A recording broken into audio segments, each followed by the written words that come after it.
Covid की चौथी लहर दस्तक दे रही है। मेरा जो मानना है वो ऐसा कहना है कि ये शिक्षा व्यवस्था पे इतना ज़्यादा इम्पैक्ट नहीं करेगी। तो वो कुछ समय के लिए इन्फेक्शन रहेगा, लेकिन ये ज़रूरी नहीं है कि वो उनको आगे फैटल हो जाएगा उनके लाइफ के लिए। जिंदगी तो वही होती है जहां आप चैलेंजेस लेके आगे बढ़ो।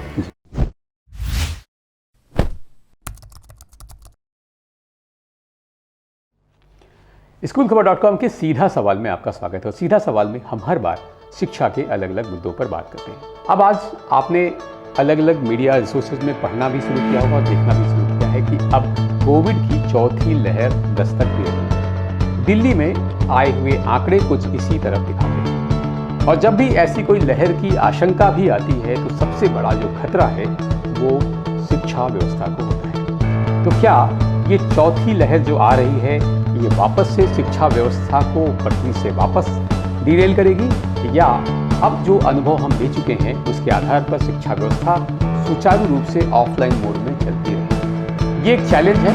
तो आज हम इस विषय पर सीधा सवाल में बात करेंगे। सीधा सवाल के आज के एपिसोड में बात करने के लिए हमारे साथ विशेष मेहमान हैं श्री श्री रविशंकर विद्या मंदिर की प्रिंसिपल और Sahodaya group of schools CBSE group of schools की अध्यक्ष श्रीमती कांचन तारिणी। मैम बहुत बहुत स्वागत है। Thank you so much. पहले तो आपको बहुत बहुत शुभकामनाएं और बधाई इस नई जिम्मेदारी की जो आपको दौर में मिली है। और हमने देखा है कि ये जो जिम्मेदारी रही है इसमें बड़े चैलेंजेस, चूँकि कोविड के समय में जो जिम्मेदारी मिलती है तो ये एक बड़ा चैलेंज सभी के लिए आता है। तो हमारी शुभकामनाएं हैं इसके लिए। मैम, सीधा सवाल में हम कोशिश करते हैं कि शिक्षा के अलग अलग मुद्दों पर बात करें, और सीधा सवाल में चूँकि हमारा एक पैटर्न है कि हम सीधे सीधे मुद्दे की बात करते हैं। तो सीधा सवाल में मेरा मैम सवाल है कि क्या जो ये अभी कोविड की चौथी लहर आ रही है, ऐसा आशंका रहती है, दिल्ली में कुछ ऐसे आंकड़े अभी दिखाई दे रहे हैं और ऐसा लग रहा है कि शायद 22 जून के आसपास चौथी लहर आएगी। तो आपको क्या लगता है कि ये चौथी लहर आएगी और वापस से शिक्षा व्यवस्था को वैसे ही इम्पैक्ट करेगी? सबसे पहले तो आपका बहुत बहुत धन्यवाद। और जैसे आप ये देख रहे हैं अभी कि कोरोना की चौथी लहर जो बहुत ज़्यादा हाइप बनता जा रहा है, या चौथी लहर आएगी, तो मेरा जो मानना है वो ऐसा कहना है कि ये शिक्षा व्यवस्था पे इतना ज़्यादा इम्पैक्ट नहीं करेगी। क्योंकि प्रथम कारण तो इसका ये है वैक्सीनेशन। अगर हम इंदौर देखते हैं, मध्य प्रदेश या पूरे भारत में, तो भी 15 वर्ष से अधिक आयु के बच्चे 100% तो नहीं लेकिन 97% वैक्सीनेशन उनका हो चुका है। जो अगर वायरस से इन्फेक्टेड भी होते हैं तो वो कुछ समय के लिए इन्फेक्शन रहेगा, लेकिन ये ज़रूरी नहीं है कि वो उनको आगे फैटल हो जाएगा उनके लाइफ के लिए। सेकेंड केस अपन देखते हैं 12 से 14 वर्ष के बच्चों का अगेन वैक्सीनेशन। तो इसके लिए प्रशासन तो इनिशिएटिव अपनी तरफ से ले चुका है, स्कूल प्रशासन भी अपनी तरफ से पूरा इनिशिएटिव ले रहा है। वो लगातार प्रयास कर रहे हैं कि वैक्सीनेशन कैंप उनके स्कूल में आए या उनके स्कूल के विद्यार्थी बाहर कहीं जाके अपना वैक्सीनेशन पूर्ण करवाएं। तो उस केस में भी अगर वो विद्यालय भी आते हैं तो पैरेलल वे में उनका इम्यून सिस्टम जो है वो डेफिनेटली बूस्टअप होता जाएगा। देखिए, आज हम देखते हैं अगर वायरस या बैक्टीरिया, तो इनका इन्फेक्शन तो सालों से चलता आ रहा है, पर इसका मतलब ये तो नहीं कि पूरा एजुकेशन सिस्टम स्टॉप हो जाए। लास्ट 2 सालों में जो गैप हो गया है एजुकेशन सिस्टम में, वो हमें फिर से उस एजुकेशन को एक सुचारू रूप से आगे बढ़ाना है। और उस आगे बढ़ाने के लिए प्रशासन, पेरेंट्स और पूरा स्कूल मैनेजमेंट तीनों को काम करना पड़ेगा साथ में। क्योंकि अगर हम ये रोक भी देते हैं तो इसका इम्पैक्ट हमारी पूरी अर्थव्यवस्था पर आ जाएगा। जब बच्चे को एक प्रैक्टिकल एक्सपीरियंस ही नहीं आएगा कि स्कूल में आने के बाद वो जो शिक्षा ग्रहण करता है, केवल किताबी शिक्षा ग्रहण नहीं करता है, उसके साथ में उसकी बहुत सारी एक्टिविटीज़ होती हैं, उसमें उसका बहुत सारा लर्निंग होता है, कॉम्पिटिशन्स होती है, उसमें भी लर्निंग होता है। लेकिन जब हम ये सब कुछ स्टॉप कर रहे हैं और हम सोचते हैं कि बिना एक्सपीरियंशियल लर्निंग के अगर ये बच्चा बाहर जा रहा है या किसी इंडस्ट्रीज में काम कर रहा है, तो उस कंडीशन में वो उस अर्थव्यवस्था में पूर्ण रूप से प्रयास नहीं कर पाएगा। और इसका बहुत अच्छा उदाहरण है, अगर हम भारत के बाहर के भी देश देखते हैं तो वहाँ पे तो छोटे बच्चों के भी स्कूल स्टार्ट हो चुके हैं, और अभी नहीं, हमसे पहले चालू कर चुके हैं। अगर छोटे से छोटा बच्चा भी स्कूल जा रहा है तो उसको ये मालूम है कि उसे मास्क लगाना है, उसको ये मालूम है कि मुझे अपने साथ बैठे हुए व्यक्ति से डिस्टेंस मेंटेन करना है। तो क्या हम ये हमारे बच्चों को नहीं सिखा सकते? मास्क क्यों ज़रूरी है? आज हम जब साथ में बैठते तो कहते 6 फीट के डिफरेंस से, क्योंकि जो भी हमारे ड्रॉपलेट्स एयर में निकलते, उन ड्रॉपलेट्स के अंदर जो माइक्रो ऑर्गेनिजम्स होते उसको हमें प्रोटेक्ट करना है। तो जब ड्रॉपलेट्स ही मास्क के अंदर रह जाएंगे तो डेफिनेटली ये बच्चों को इफ़ेक्ट नहीं करेगा, या जो कोई भी व्यक्ति हमारे पास में है उनको उतना इफ़ेक्ट नहीं करेगा। नहीं, लेकिन जैसे आपने 12 साल से ऊपर तक की बात की, जहाँ वैक्सीनेशन हो रहा है, लेकिन मैं 12 साल से कम उम्र के बच्चों की बात करूँ तो वहाँ पर तो एक बड़ा खतरा दिख रहा है। बिल्कुल, उस कंडीशन में किसकी जिम्मेदारी बनती है? सबसे पहला पेरेंट, कि हर एक पेरेंट को यह है कि वो खुद वैक्सीनेशन हो, उसकी पूरा परिवार वैक्सीनेशन में हो। जब आप बताइए, हमारे पास छोटे बच्चों से 10 या 11 साल तक के बच्चे हमारे साथ हैं और बाकी का पूरा एनवायरनमेंट वैक्सीनेटेड है, तो डेफिनेटली इन लोगों को खतरा होने से बचता है। उनकी केयर हमें ही सबको, इसलिए मैंने कहा जितना स्टेक होल्डर है हमारे पास, उन सब स्टेक होल्डर को काम करना पड़ेगा। पहले खुद में अवेयरनेस जनरेट करनी पड़ेगी। आज भी ऐसे कितनी जनता है जो नहीं चाहती है कि वैक्सीनेशन हो, खुद में उनके भी वैक्सीनेशन नहीं हुए। अगर हम एग्जैक्ट आंकड़े निकालेंगे, या आप भी जिस तरीके से बाहर काम करते हैं, आपको भी पता पड़ेगा अभी भी बहुत से लोग हैं जिन्होंने वैक्सीनेशन को एक्सेप्ट नहीं किया हुआ है। लेकिन हाँ, इम्यून सिस्टम बढ़ाने के लिए सबसे पहले सभी को वैक्सीनेट होना पड़ेगा। तब हम ग्रेजुअली इन छोटे बच्चों के लिए, क्योंकि इनके ऊपर अगर हम अचानक से एक्सपेरिमेंट करते हैं तो हमें नहीं पता उनकी ज़िंदगी में ये लॉन्ग टर्म के इफ़ेक्ट क्या होंगे। तो उनके जब लॉन्ग टर्म के इफ़ेक्ट से हमें उन्हें बचाना है, तो पहले 12 साल से ऊपर के जितने भी व्यक्ति हैं फुल वैक्सीनेशन हो जाए, तो डेफिनेटली इन बच्चों की सेफ्टी बढ़ जाती है। उसके बाद होता है कि हम इन बच्चों को किस तरीके से सेफ्टी मेजर्स सिखाएं। तो ये काम एक पेरेंट तो कर सकता है, लेकिन उससे अच्छे तरीके से एक स्कूल का टीचर कर सकता है। लेकिन मैंने मैम देखा है कि जब भी ऐसी समस्या होती है, और मैंने स्कूल के लिए स्पेशली देखा है कि गर्मियाँ बढ़ गई हैं, स्कूल में छुट्टी कर दो, बारिश ज़्यादा हो रही है, स्कूल में छुट्टी कर दो, ठंडी ज़्यादा हो गई पड़ रही है तो स्कूल में छुट्टी कर दो। तो हम अपने बच्चों को लड़ना क्यों नहीं सिखाते? तो शायद इसी का परिणाम है कि हमको सबसे पहले स्कूल बंद करना पड़ता है। वेल, इसमें मैं एक चीज़ कहना चाहूँगी, आप गुजरात गवर्नमेंट को देखिए अभी, है ना, गुजरात गवर्नमेंट ने अभी स्कूल स्टार्ट किए हैं, जबकि आपको पता है गुजरात की गर्मी, ज़बरदस्त गर्मी, अभी वहाँ का टेम्परेचर 44-45 चल रहा है। उसके बाद भी उन्होंने मंडे से स्कूल ओपन किए हैं छोटे बच्चों के लिए भी। कहाँ तक ओपन किए उन्होंने? जब तक 15 मई के आसपास तक उनके स्कूल चलेंगे। तो वो लोग तो डिसीजन नहीं लेते, क्योंकि बच्चे को लड़ना हम कब सिखाएंगे? हमें बच्चों को चैलेंजेस को फेस करने की ताकत देनी है, ना कि उन्हें कमज़ोर बनाना है। यहाँ हम सबका पहली ड्यूटी यही है कि उन्हें इस कमज़ोरी से बाहर निकाल के उन्हें कोई भी चैलेंजेस लाइफ में आते हैं तो उसे लड़ना सिखाएं। एक बहुत छोटा सा एग्जाम्पल मैं देना चाहूँगी। आपका बचपन या मेरा बचपन, हम लोग जो गया, हम अपनी मिट्टी से खेलकर बड़े हुए। मिट्टी के बैक्टीरिया वायरसेस में जब हम बड़े हुए तो हमें ऑटोमेटिकली इम्यून सिस्टम हमारा बहुत स्ट्रांग हुआ। या मैं अपनी नानी दादी को देखती हूँ तो उनका इम्यून सिस्टम मुझसे भी स्ट्रांग था। 94-95 के बाद उनकी बहुत अच्छे से में आने के बाद डेथ हुई। क्यों? क्योंकि उन लोगों ने उस मिट्टी से खेला, हमने भी खेला, पर हमारी आगे वाली जनरेशन, उनको हमने क्या किया? रोक दिया। तो जहाँ हमें इम्यून बूस्टिंग उनकी बढ़ानी थी, वहाँ हमने उनको पहले ही स्टॉप कर दिया। तो वो चीज़ें तो हमें, प्रशासन को और हमें मिलकर ही रोकना पड़ेगा, तभी हम बच्चों को चैलेंजेस करने के लिए तैयार कर पाएंगे। आज हम इन चैलेंजेस से एक्सेप्ट नहीं करवाएंगे, उनको मतलब रूबरू नहीं करवाएंगे, तो आगे जाके देश में अगर हमारे कोई चैलेंजेस आते तो ये बच्चे कब सीखेंगे? क्योंकि हमारे मतलब राष्ट्र की पूरी धरोहर तो ये बच्चे हैं। आने वाली हमारी युवा जनरेशन ही तो हमारा सब कुछ है। इन्हीं को अगर हमने वीक कर दिया तो फिर तो अपन पूरी तरीके से खोखले हो जाएंगे। लेकिन जैसे आपने देखा होगा, तो क्या अब ऐसे में प्रशासन का कोई एक ऐसा सहयोग एक्सपेक्ट करते हैं? आपको लगता है कि नहीं, प्रशासन को ऐसे निर्णय लेने चाहिए जो उनकी फेवर में हो, शिक्षा के फेवर में? बिल्कुल, मतलब मेरा ये मानना है इसमें कि प्रशासन को शिक्षा के फेवर में जाते हुए भी इन्हें एक पूरा इस तरीके से, जैसे एक विद्यालय के पास अपनी कमेटी होती है जिसमें पेरेंट्स भी होता है, मैनेजमेंट भी होता है और टीचर्स भी होते हैं, तो वैसे ही प्रशासन को भी एक कमेटी बनानी चाहिए जिसमें उसके साथ पेरेंट्स भी हो, प्रिंसिपल्स भी हो और समाज के कुछ प्रबुद्ध वर्ग भी हो। जब ये साथ मिलकर डिसीजन लेते हैं, क्योंकि अगर हम ये ऑल ऑफ सडन डिसीजन लेते हैं कि स्कूल बंद कर दें या आगे जाके स्कूल नहीं चला, तो आपको भी पता है कि शिक्षा वर्ग में कितना नुकसान हुआ है। बहुत सारे ऐसे टीचर्स हैं जिन्होंने अपने पार्टनर्स के लॉसेस किए, तो क्या उनका परिवार नहीं चलेगा?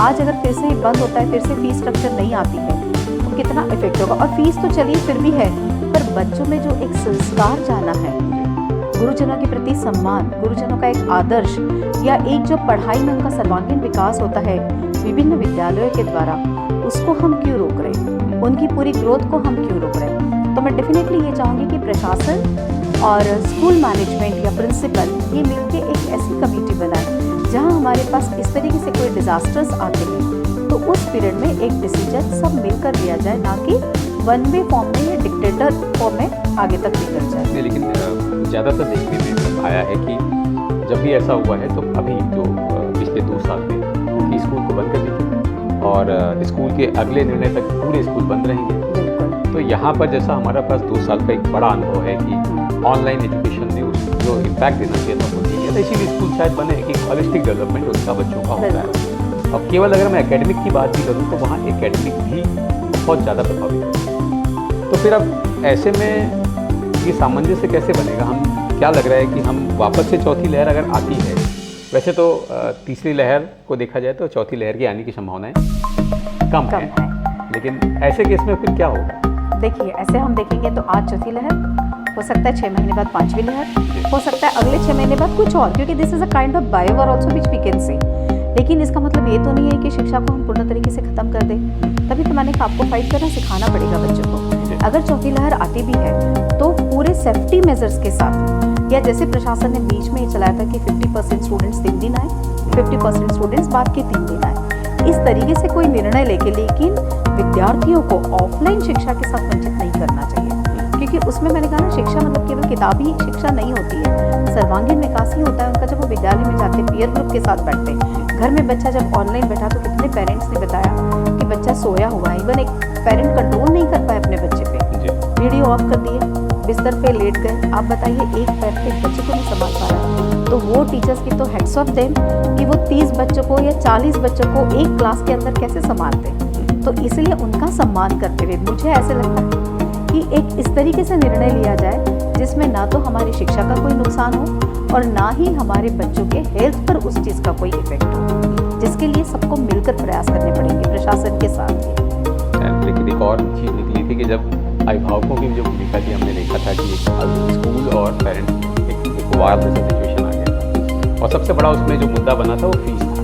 मतलब मुझे नहीं लगा कि शायद किसी ने भी एकेडमिक्स की बात करी, किसी ने भी उनके बच्चों को कोरोना हो जाएगा इसकी बात करी, सबने ये क्यों नहीं बात करी कि फीस।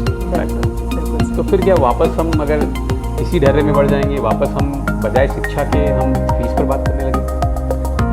सबसे पहले पेरेंट्स का एक जो माइंड सेट है कि जो CBSE स्कूल है या जो प्राइवेट स्कूल है वो लुटेरे हैं, बहुत गलत तरीके से ये शब्द वापरे गए थे। लेकिन उसमें मैं ये तो नहीं कह सकती हूँ कि पूरा अभिभावक सब यही कह रहा था। आप देखिए, कुछ वर्ग अभिभावक का इस तरीके से र्यूमर्स उठा रहा था, लेकिन बहुत अच्छा वर्ग भी था अभिभावक का जो सपोर्ट कर रहा था टीचर्स को, जो सपोर्ट कर रहा था स्कूल को, स्कूल मैनेजमेंट को। तो हम ये तो नहीं कह सकते कि सारे ही अभिभावक इस तरीके से थे, लेकिन हाँ, ये जो कुछ वर्ग था उन्होंने उस चीज़ को इतना हाइप कर दिया, बाकी अभिभावक ने उसके ऊपर एक एक्शन नहीं लिया कि नहीं आप लोग गलत हो या इस तरीके से हो सकता है। फिर भी उस पीरियड में हमने देखा कुछ अभिभावक ऐसे थे जिन्होंने साल भर की फीस भी दी, क्योंकि उनमें एक अंडरस्टैंडिंग लेवल था कि जैसे हमारा घर चल रहा है वैसे ही जितने लोग शिक्षा के क्षेत्र में कार्य कर रहे हैं, क्योंकि वहाँ केवल टीचिंग स्टाफ नहीं होता है, नॉन टीचिंग स्टाफ भी बहुत बड़ा होता है। आपको पता है इंदौर के सभी विद्यार्थी, सभी स्कूल डाइनिंग हॉल चलाते हैं। अगर उनके पूरे स्टाफ को सैलरी देनी है बिना कार्य के भी तो ईजी तो नहीं था, या उनको घर बैठा देना तो उनका तो बहुत मुश्किल हो जाता। तो भी काफ़ी विद्यालयों ने सपोर्ट किया अपने स्टाफ को। तो अभिभावक ऐसे भी है कि उन्होंने पेमेंट भी दी है, पर कुछ अभिभावक के कारण हम सब कुछ बदनाम नहीं कर सकते। हाँ, लेकिन मेरा ये कहना है कि फीस तो पहली ड्यूटी है। आप जैसे बच्चे को चाहते हो कि आपको पूरे तरीके से उसका एजुकेशन मिले, और आप जब बाहर सब तरफ जा रहे हो, आप इंदौर में देखिए कितने सारे ऐसे स्ट्रीट है जहाँ पे बहुत भीड़ रही इन दिनों में भी, खाना पीना किसी का भी नहीं छूटा। तो फिर आपको सिर्फ शिक्षा के क्षेत्र में आप क्यों पीछे हो रहे हो? तो पहले तो अभिभावक का पहला कर्तव्य है कि अपने बच्चे को उचित शिक्षा मिले, इसके लिए वो पूरे प्रयास करें। काफ़ी पेरेंट्स ऐसे भी होते हैं जो अपना पेट काट के पहले अपने बच्चों को पढ़ाते हैं। यानी कि अब आपको लगता है कि अभिभावकों की भूमिका ये होनी चाहिए कि भाई शिक्षा ऑफलाइन मोड में दे दी है और उसके लिए अब मुझे फोकस करना है, अगर कोई प्रॉब्लम है तो हम स्कूल से जाकर बात करें और प्रशासन जो है वो सहयोग करे कि हाँ इमीडिएटली स्कूल नहीं बंद करें। बिल्कुल प्रॉपर कम्युनिकेशन होना चाहिए एक विद्यालय के बीच में और अभिभावक के बीच में।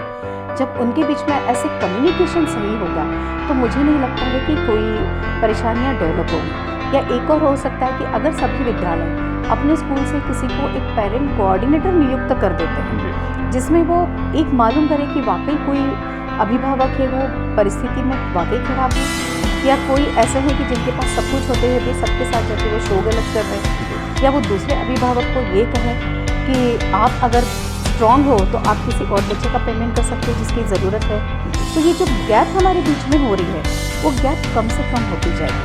आज अगर 5 अभिभावक भी एक स्कूल से आगे आते हैं तो डेफिनेटली अगर हम इंदौर में 170 CBSE स्कूल्स की बात करते हैं, इंदौर एंड के आसपास, इनमें से 5-5 अभिभावक भी आते तो आप सोचिए कितना फ़ायदा हो जाएगा समाज को, क्योंकि वो भी एक हमारी जनता ही है ना। और अगर हम यही MP बोर्ड स्कूल की भी बात कर रहे हैं जो काफ़ी स्कूल्स बंद भी हो गए, उनके टीचर्स के लिए भी अगर हम इसी तरीके से मिलकर काम करते हैं, जो हमारा एक वर्ग है काफ़ी दान देते हैं बाहर या वैक्सीनेशन के लिए भी दान दे रहे हैं, इस तरीके से वो आगे बढ़ के उन शिक्षकगणों के लिए भी आ रहे हैं जिन्होंने या तो पार्टनर लॉस किया है या बहुत ज़्यादा परेशानियों से निकले हैं। तो आज हम सब मिलकर डेफिनेटली वापस से हमारे समाज को सुधार सकते हैं और जो फीस की एक गैप डेवलप हो गई उसको फिर से रिफिल कर सकते हैं।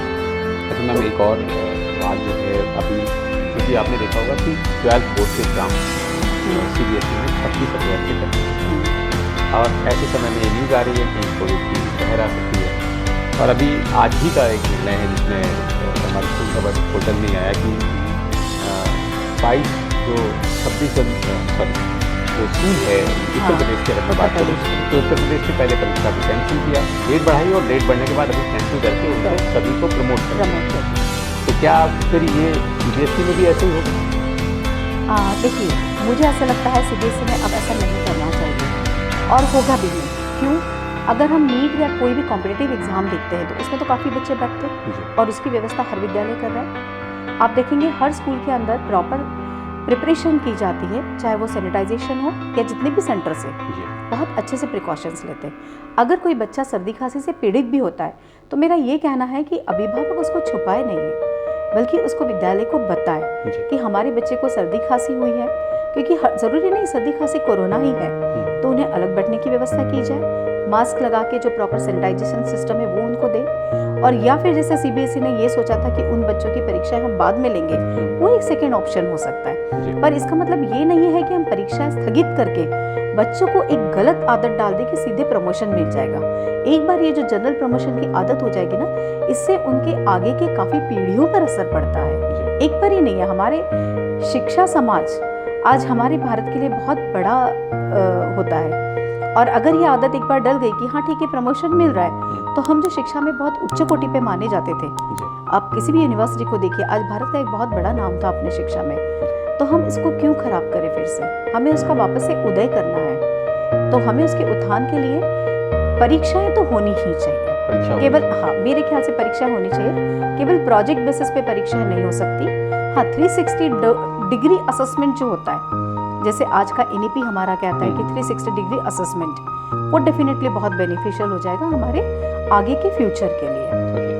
चाचू की सहोदय को रिप्रेजेंट कर रही हैं आप, तो CBSE स्कूल्स में ज़्यादातर हमने देखा है कि ऐसी जो समस्याएं थी अभिभावकों की और इन सब में ज़्यादातर CBSE स्कूलों के साथ हुआ। तो क्या आप लगता है कि क्या चैलेंजेस हैं एज ए प्रेसिडेंट? देखिए, चैलेंजेस तो बहुत है, नो डाउट। आपका कहना बिल्कुल सही है कि ज़्यादातर CBSE स्कूल्स को टारगेट किया गया। अगर मैं शब्द भी वापरती हूँ तो कुछ हद तक गलत नहीं होगा, पर हाँ, ज़िंदगी तो वही होती है जहाँ आप चैलेंजेस लेके आगे बढ़ो। देखिए, आप स्मूथ रोड पर बढ़ते हो तो आराम से स्लिप हो सकते हैं, बट जब आपके पास बहुत सारे हर्डल्स होते हैं और उनको आप एक्सेप्ट करके आगे बढ़ते हो तो डेफिनेटली आपकी ग्रोथ कुछ डिफरेंट ही होती है। तो CBSE स्कूल्स में भी सभी चैलेंजेस एक्सेप्ट कर रहे हैं और वो भी आगे बढ़ने का प्रयास कर रहे हैं। और आज हम लोगों के बीच में जो कोऑर्डिनेशन है सारे प्रिंसिपल्स के बीच में, या जो कम्युनिकेशन है, डेफिनेटली वो सभी स्कूल्स को एक दूसरे को सपोर्ट करते हैं, तो आगे भी करते रहेंगे। कहीं किसी को परेशानी होती है तो हम सब एक साथ ही हैं और एक साथ ही रहेंगे। पिछले 2 साल से जब कोरोना पीरियड में आपने भी देखा है कि मतलब हमारे चेयरपर्सन ने जो थे झा सर किस तरीके से कार्य किया, उसी को आगे बढ़ाते हुए हम लोग भी सहयोग से ही एक दूसरे के साथ कार्य करेंगे, ताकि स्कूल की शिक्षा पे या स्कूल के किसी भी सिस्टम पे कोई भी आंच ना आने पाए। मेरी जो है वो उम्मीद है और पूरी आशा है, क्योंकि हम स्कूल शिक्षा के लिए काम कर रहे हैं, शिक्षा पर ही डेडिकेटेड हमारा प्लेटफॉर्म है, तो हम चाहते हैं कि शिक्षा व्यवस्था जैसे तीसरी लहर में कोई इम्पैक्ट नहीं करेगी, वैसे ही चौथी में भी ना करे, और आपकी जो नई जिम्मेदारी मिली है वो उसमें आप बहुत अच्छे से स्मूथली इसको निभा पाएँ। जी, बहुत बहुत धन्यवाद आपकी इन शुभकामनाओं के लिए। मैं भी चाहती हूँ हम एनवायरनमेंट में ये एक पॉजिटिव ही नोट दें कि स्कूल शिक्षा पे अफेक्ट नहीं होगा और हमारे बच्चों की प्रगति और उन्नति बहुत अच्छी होगी, तो ये पूरे यूनिवर्स से रिफ्लेक्ट होकर वापस से हमारे पास आएगा और हमारे सारे हर्डल्स ग्रेजुअली कम होते जाएंगे। पूरे खत्म होंगे ये तो नहीं कह सकती, पर हाँ कम बहुत होते जाएंगे। होप सो ऐसा ही होगा। हाँ जी, बिल्कुल। Thank you ma'am, thank you so Thank much. you so आपने एक much. शॉर्ट नोटिस में हमें टाइम दिया और हमारी स्टूडियो आई इसके लिए thank you so much, thanks. सीधा सवाल में आज हमने बात किया कोरोना की चौथी लहर की आशंका के समय क्या चैलेंज शिक्षा व्यवस्था पर होंगे। जैसा मैम ने बोला कि चैलेंज तो रहे हैं और चैलेंज सिखाना होगा हमें बच्चों को, क्योंकि अगर हम बच्चों को चैलेंज से लड़ना सिखाएंगे नहीं तो वो बच्चे आगे जब रियल लाइफ में चैलेंजेस आएंगे तो उनको कैसे पूरा कर पाएंगे। ये आशंका जैसे तीसरी लहर में एक आशंका थी और हमने देखा है कि तीसरी लहर ने किसी भी प्रकार से शिक्षा व्यवस्था को और कोरोना ने किसी भी प्रकार से किसी भी बच्चे को इम्पैक्ट नहीं किया था। तो आशा करते हैं कि चौथी लहर भी किसी भी तरीके से इम्पैक्ट नहीं करेगी और आने वाली जितनी भी लहर होंगी वो शायद कोई भी इम्पैक्ट नहीं करेंगी। और अब हमको इससे लड़ना सीखना होगा, क्योंकि बिना ऑफलाइन शिक्षा के सर्वांगीण विकास नहीं हो सकता है। तो हम आशा करते हैं कि सीधा सवाल के इस एपिसोड से बाद अगर जो प्रशासन इस एपिसोड को देख रहा है तो इस समय जो निर्णय है वो एक सही निर्णय लें जिससे शिक्षा व्यवस्था ऑफलाइन मोड में चलती रहे। सीधा सवाल में हम कोशिश करते हैं कि ऐसे जितने भी मुद्दे हैं इन पर बात करें, लेकिन आपको लगता है कि कुछ ऐसे मुद्दे हैं जो आज के एपिसोड में छूट गए हैं तो आप इस दिए हुए नंबर पर या इस दिए हुए ईमेल आईडी पर आप अपने सवाल लिख सकते हैं। हम कोशिश करेंगे कि इसका जवाब आपको दें और सीधा सवाल को जो आप प्यार दे रहे हैं उसके लिए आपका